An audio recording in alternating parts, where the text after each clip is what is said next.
د پنجشنبې ورځ وه. د دفتر نه مې کور ته تګ لپاره په ښار کې د کلي هډې ته حرکت وکړ. کله چې هډې ته ورسېدم نو ناوخته و.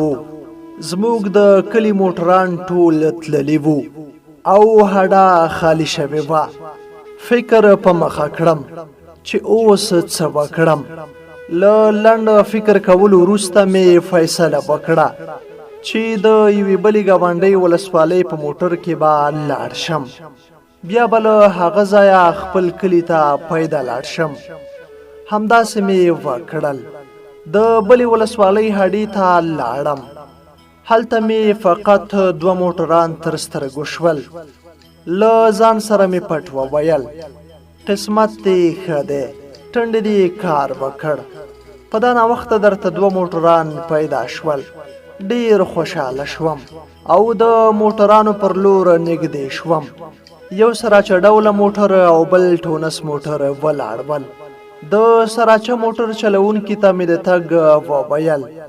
هغې راغږ کړ زما سورلي پوره ده، د ټونس له ډریور سره وګوره. هماغسې مې وکړل.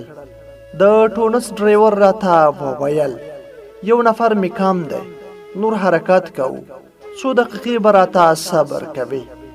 ما ورسره ومنله.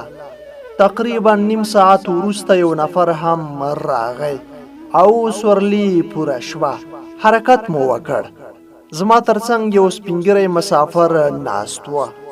دا سپینګری له کندوز ولایت څخه ننګرهار ته د یو پخواني ملګري او خپلوان خواته روان و. ډېر ناهیلی ښکارېده او د تیر 50 کلن انقلاب لارویانو ته یې ښېراوې کولې. ما ترې وپوښتل کاکا جانه لکه چې ته هم د تیر انقلاب قرباني یې؟ سپین ږیري راته وویل هو بچیا، ما د انقلاب نه ښه ورځ نه ده لیدلې. یوه کیسه درته کوم، راته غوږ شه. په دې خبرې سره په موټر کې ناستو کسانو غوږونه بوڅ کړل او ټول د سپینګري د کیسې لپاره لیواله ښکارېدل. سپینګري په کیسه داسې پیل وکړ. موږ په ننګرهار ولایت کې ژوند کاوه. ځمکې مو ښې ډېرې وې، ساعت مو تېر و. زه هم نوی ځلمکی شوی وم. پلار مې د خدای وبخي خپله دهقاني کوله. د سرو شورویانو غټې قوې افغانستان ته راغلې. مجاهدینو فیصله وکړه چې د دې کفارو پر وړاندې به جهاد کوو تر څو له خپل هیواده یې ورک کړو. هماغسې وشول. جنګونو زور واخیست. کورونه بمبار شول. مینې سپیرې شوې. موږ نه هر څه پاتې شول او د شپې مو د پاکستان په لور حرکت وکړ. کله چې د شینوارو لوی ولسوالۍ ته ورسېدو نو د دمې لپاره مو د یوې غټې برجورې کلا په څنګ کې واړول. دلته قراري وه، نه تیارې وې او نه ټنګونه. زموږ ماشومان ډېر وږي وو خو د خوراک لپاره مو هیڅ نه درلودل.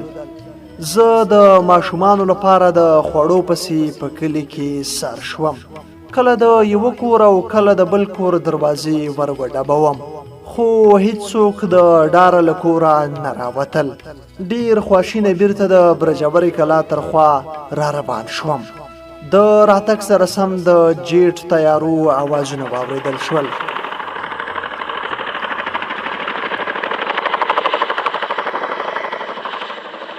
ماشومانو د خپلو میندو په غېږو کې ځانونه ننویستل.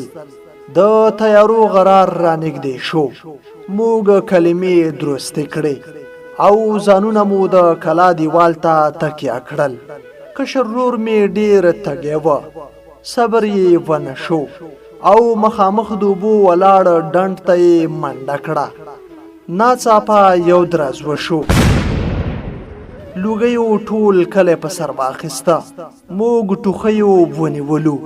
وحشت او د ورور غم مو کولمې راخوړینې کړې. له 20 دقیقو وروسته لوګي ختم شول. د ډنډ غاړې ته لاړم. ګورم چې ورور مې کپ پروت دی. ویر او غوغا جوړه شوه خو د سرو شورویانو ټانګونو مو خولې چپ چپ کړې.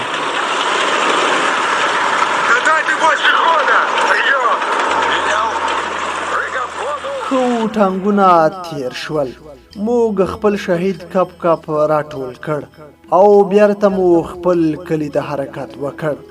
شهید مو دفن کړ. خو د تیارو او ټانګونو له ګړې ګوړې او درانه جنگ له لاسه مو بیرته حرکت ونه کړ. په سموڅو کې ځای پر ځای شو. څو شپې او ورځې مو په نهاره تېرې کړې. نور مو صبر نه کېده او د خوراک لپاره له سموڅو را بهر شو. کور ته ستانه شو. د کور په درشل مو لا پښه نه وه ایښې چې د شورویانو چغې مو تر غوږونو شوې. یو دم په کور راننوتل او د اشرار نارې وهلې. زما پلار دوه ورونه او تره مې له لاسونو کلک وتړل او زه ترې د غواو په غوجل کې پټ شوم. هغوی له ځان سره لاس تړلي بوتله او زه د خپلې کورنۍ د پاتې غړو سره پاتې شوم. زموږ اشتها وسوځېده او د پلار ورونو او تره غم مو هر څه هېر کړه. په زوره مو څو د وچې ډوډۍ ګولې وخوړې. نور نو سمڅې ته لاړو. مازدیګر مهال و چې زه د شپې لپاره د خوړو تیاری ونیسم. هماغه و چې زه کور ته راغلم. هر څه مې اماده کړل تر څو سمڅې ته یې یوسم. ناڅاپه مې د کلشنکوپې د ډز غږ تر غوږونو شو. منډه مې کړه او له کوره بهر ووتم. ګورم چې دوه شورویان د سمڅې پر مخ کې ماشه په لاس ولاړ دي. یو یې زموږ د کلي افغاني شوروي ترجمان ګولو او بل یې روسي شوروي و. عقل مې ورته کار پرېښوده او ورمنډه مې کړه. د روسي شوروي په غاړه کې مې خپل څادر واچاوه او زندۍ مې کړ. خو زموږ د کلي ګلو چې د روسیانو ترجمان و پر ما یې ډزې وکړې.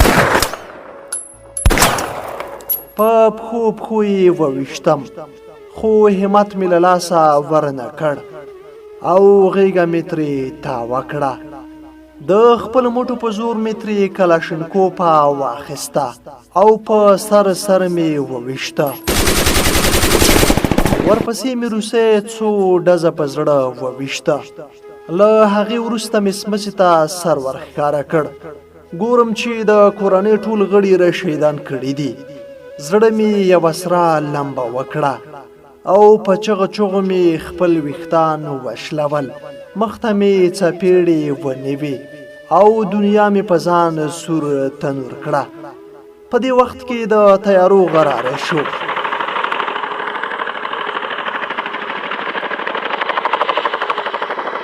ما منډه کړه او د شوروي له غاړې مې کلشنکوپه را خلاصه کړه. د تیارو خواته مې ونیوه او څو ډزې مې پرې وکړې. خو زما د کلشنکوپې مرمۍ ور ونه رسېدې. هڅه مې وکړه چې د کور له بامه پرې ډزې وکړم. تر څو مې چې حرکت کاوه نو تیارې بیرته راتاوې شوې.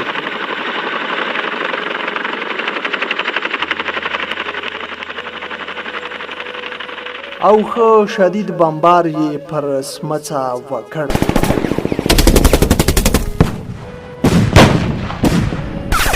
زه د سمڅې د خولې غټ ته پټ شوم. خو سمڅه یې په بمبار راړنګه کړه. د ځمکې سره یې ځمکه کړه. کله چې تیارې لاړې ما هم اراده وکړه تر څو مجاهدین پیدا کړم او د شورویانو پر ضد جهاد پیل کړم. هماغه و چې په کوز کلي کې مې د شیرو په نوم جهادي سرګروپ یا قومندان پیدا کړ او ټوله کیسه مې ورته وکړه. هغې تسلي راکړه او ډاډ یې راکړ چې ستا پلار ورونه او تره به پیدا کوو. کلونه وشول چې د پلار ورونو او تره په انتظار یم. اخر مې دا د ګیره هم سپینه شوه. خو د پلار ورونو او تره مې هیڅ درک ونه لګېده.